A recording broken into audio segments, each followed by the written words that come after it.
বন্ধুরা, আমরা অনেক সময় ফেসবুকে ঢোকা মাত্রই কিন্তু বিভিন্ন প্রকারের ভিডিওগুলো লাগে অটো প্লে হতে থাকে।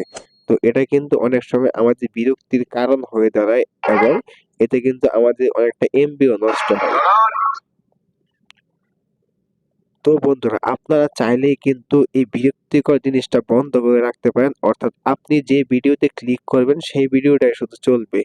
তো এটা বন্ধ করার জন্য আপনারা আপনাদের যে সেটিং অপশনটা আছে সেইখান থেকে এটা বন্ধ করতে পারবেন।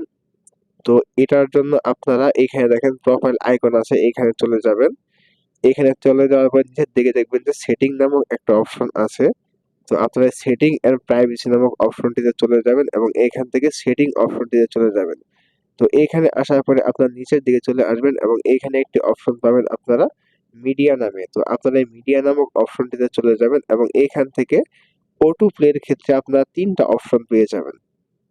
দেখেন, on mobile data and wifi, on wifi only এবং নেভার অটো প্লে ভিডিওস।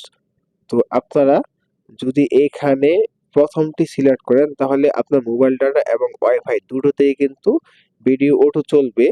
২ নাম্বারটা শুধুমাত্র ওয়াইফাই চলবে এবং ৩ নাম্বার যেটা আছে নেভার অটো প্লে ভিডিওস, আপনারা এটাকে সিলেক্ট করে রাখবেন। এটাকে সিলেক্ট করে রাখলে আপনাদের এই ভিডিওগুলো অটো প্লে হবে না। অর্থাৎ আপনাদের যে কাঙ্ক্ষিত ভিডিও, অর্থাৎ আপনি যেটা দেখতে চাচ্ছেন ওটাতে ক্লিক করলে শুধুমাত্র ওইটাই চলবে। অন্য কোনো ভিডিও প্লে হবে না। এতে আপনার বিরক্তির কারণও হবে না এবং আপনার যে অযথা এমবিটা আছে এটাও নষ্ট হবে না। তো আপনারা অবশ্যই সেটিং এই অপশনটি থেকে নেভার অটো প্লে ভিডিওস এই অপশনটিকে চালু করে রাখবেন।